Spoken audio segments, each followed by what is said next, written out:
자, 오늘의 말씀은 빌립보서 1장에 있는 말씀으로, 말씀의 제목에 복음에 합당하게 생활하라 라는 제목으로 말씀을 생각해 보도록 하겠습니다.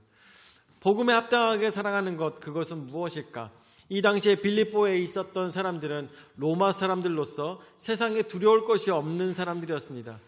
더 이상 그 사람들을 넘볼 수 있는 사람도 없고, 로마 시민권을 갖고 있다는 것 자체가 엄청난 어디를 가도 대우받는 그런 사람이었습니다. 그런데 이런 사람들이 예수 그리스도를 믿게 됨으로 인하여서 어떻게 변화가 되어야 될까를 사도 바울은 저들에게 알려주고 있는 것입니다.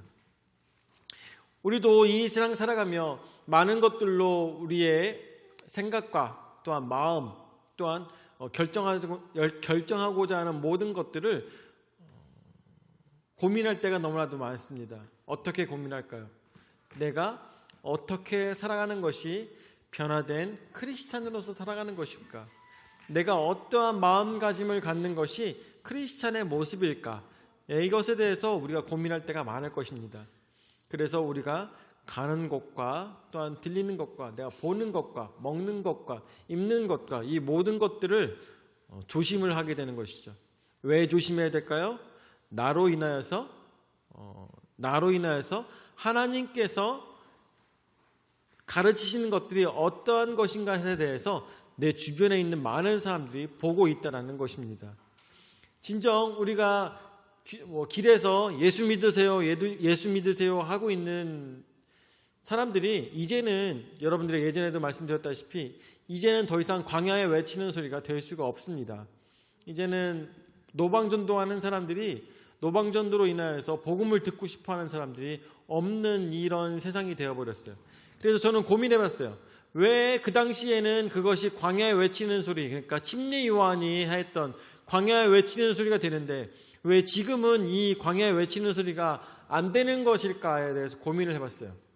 고민을 해봤더니 이런 결론이 나더라고요. 침례 요한쯤 돼야 외치는 소리가 들리지 라는 생각이 들더라고요. 침례 요한쯤 돼야, 침례 요한만큼 많은 사람들에게 인정받고 많은 사람들로 하여금 저 사람은 정말 금욕주의로 믿음으로 하나님 안에서 살아가기 위해서 노력하는 사람이고, 저 사람이 침례를 베푸는 것이 너무나도 중요한 일이고, 이런 것들에 대해서 그 당대에 유명한 그런 사람쯤 돼야 그런 광야에 외치는 소리가 되지 않을까라는 생각이 들더라고요. 저도 얼마 전에 서울을 갔을 때, 그때가 언제인지 잘 기억 안 나는데 맞다, 준하랑 같이 서울 쪽에 이렇게 가본 적이 있었어요. 준하랑 이렇게 가가지고 이렇게 이제 터미널 쪽에서 길을 건너려고 하는데 그쪽에서 막 뭐라고 합니다. 마이크를 붙잡고선 이렇게 마이크를 옆에다 놓고선 뭐라고 하는데 무슨 말인지 못 알아듣겠어요. 계속 중얼중얼 계속 얘기하더라고요. 쉬지 않고 계속 중얼중얼 얘기하는데 거기에 팻말은 이렇게 써 있어요. 예수천당 불신족 이런 거 이렇게 써 있는 거예요. 그래서 이 사람들이 전도하려고 나와 있는 건 알겠더라고요. 그런데 주위에 있는 사람들의 분위기는 다 너무나도 듣기 싫어하는 표정이었어요. 근데 저도 그것을 들으면서 지나가다 보니까 너무 듣기 싫은 거야. 이건 아닌 거야. 이 느낌이 이게 아닌 거야. 하나님께서도 이런 걸 원치 않으실 것 같고, 주위에 있는 사람들도 이런 것을 원치 않다 보니까 정말 광야에 외치는 소리가 될 수가 없겠더라고요. 자, 그렇다면 우리가 광야에 외치는 소리가 되려면 어떻게 해야 될까? 그것은 바로 삶으로 증명해내는 수밖에 없다는 것입니다. 아까도 말씀드렸다시피 침례 요한이 광야에 외치는 소리가 될 수 있었던 이유는 무엇입니까? 그것은 삶으로 증명해냈기 때문인 것이죠. 그런데 삶으로 증명해내지 못한 사람이 예수 믿으세요, 나는 잘못된 삶을 살고 있지만 당신은 좋은 삶을 살아야 되지 않겠습니까? 당신은 영생을 얻어야 되지 않겠습니까? 라는 소리가 들리겠냐 말입니다. 그렇기 때문에 우리가 행동하는 모든 것들이 바로 다 복음이 되어야 되는 것이고, 우리의 행동하는 모든 것들이 예수 그리스도를 다른 사람들에게 보여주고자 하는 아름다운 행위가 되어야 된다는 것입니다. 그렇기 때문에 먹는 것도 조심해야 되고, 입는 것도 조심해야 되고, 말하는 것도 조심해야 되고, 생각하는 것, 이 모든 것들 자체가 내 주위에 있는 사람들로 하여금 구원을 받게 하기 위한 어떤 수단이 되기 때문에 이 모든 것들을 다 조심해야 된다는 것입니다. 그래서 오늘 말씀에 나오고 있는 것처럼 빌립보 교회에 있는 성도들로 하여금 이 사도 바울은 저들이 복음으로서 살아가는 모습이 어떠한 모습인가에 대해서 알려주고 싶었던 것 같습니다. 자, 그래서 27절서부터 말씀을 보니까 오직 너희는 그리스도의 복음에 합당하게 생활하라. 이는 내가 너희에게 가보나 떠나 있으나 너희가 한 마음으로 서서 한 뜻으로 복음의 신앙을 위하여 협력하는 것과 라고 얘기하고 있습니다. 너무나도 중요한 얘기를 하고 있죠. 이 당시뿐만 아니라 지금도 우리에게 똑같은 말을 하고 있는 것과 마찬가지입니다. 오직 너희는, 우리 풍성한 침례교회가 사도 바울이 쓰는 편지를 받아봤을 때 이렇게 얘기할 것입니다. 풍성한 침례교회, 너희는 그리스도의 복음에 합당하게 생활하라 할 것입니다. 우리는 그리스도의 복음에 합당한 삶을 살아야 될 것입니다. 우리는 제가 쫓아다니면서 이렇게 하세요 저렇게 하세요 할 수가 없습니다.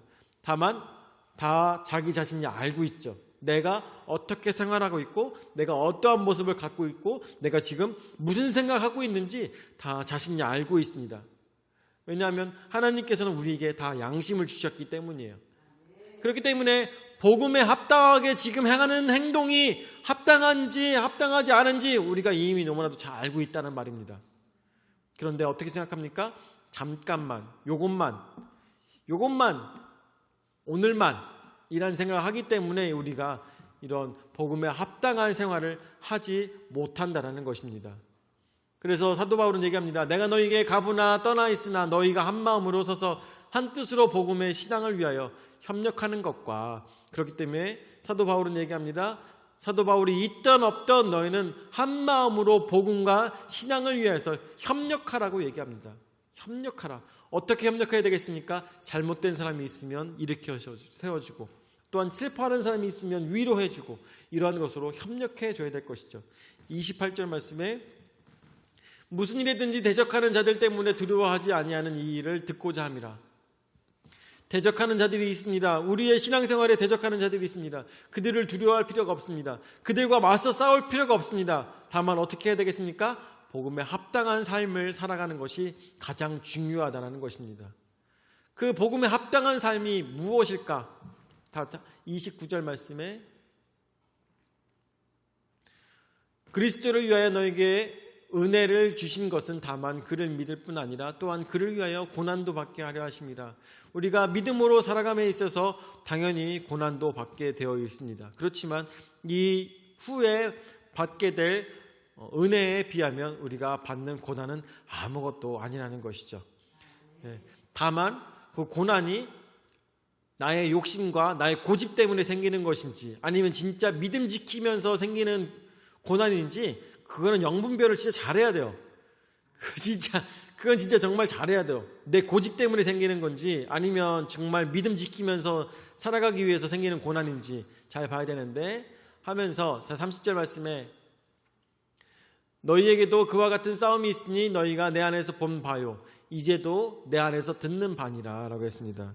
그 고난은 어떠한 고난입니까? 바로 사도 바울이 받았던 이 어려움처럼 우리에게도 그런 고난이 있을 것입니다. 사도 바울과 같이 믿음 지키기 위해서 생기는 고난이 아니라면 그거는 내가 죄를 지었기 때문에 생기는 고난인 것입니다. 사도 바울과 같은 고난이 아니라면 내 자신을 돌아보고 내가 이 고난이 왜 오는지 돌이켜보고 내가 지금 믿음 안에서 잘 생각하고 잘 행동하고 있는지 고민해 봐야 되는 것이 바로 신앙인의 올바른 모습이라는 것도 우리가 지혜 있게 깨달아 알아야 될 것입니다. 자, 그래서 1절 말씀 보도록 하죠.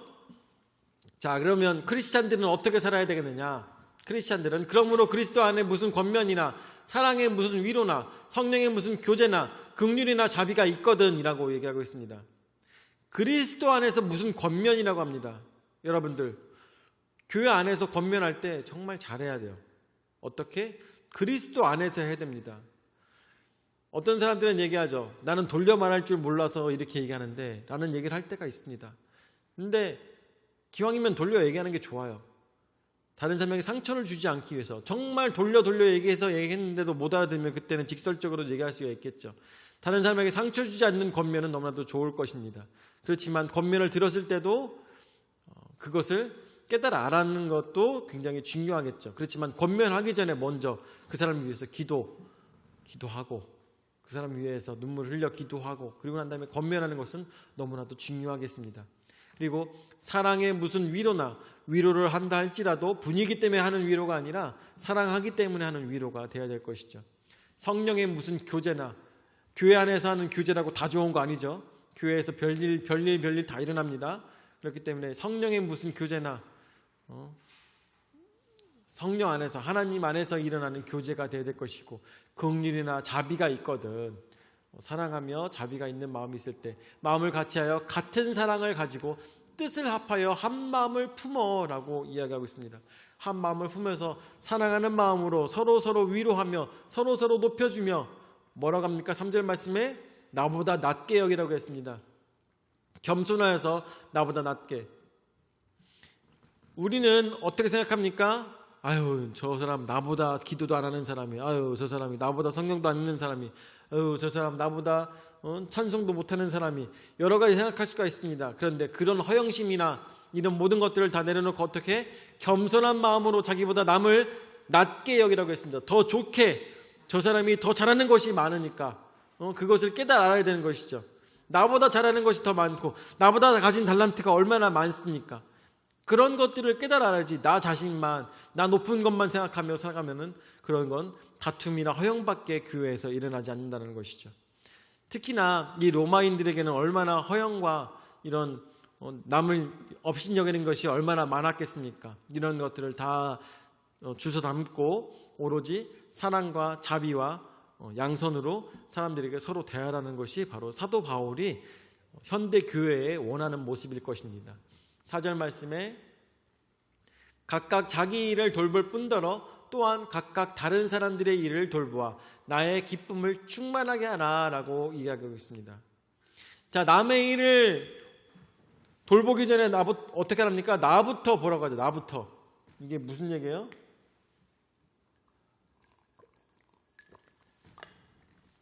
어떻게 보면 이렇게 볼 수가 있겠죠. 너나 잘하세요. 이렇게 할 수가 있겠죠. 그렇죠? 다른 사람한테 뭐라고 하기 전에 나부터 먼저 잘 돌보래요. 나부터 다 돌아봐야 돼.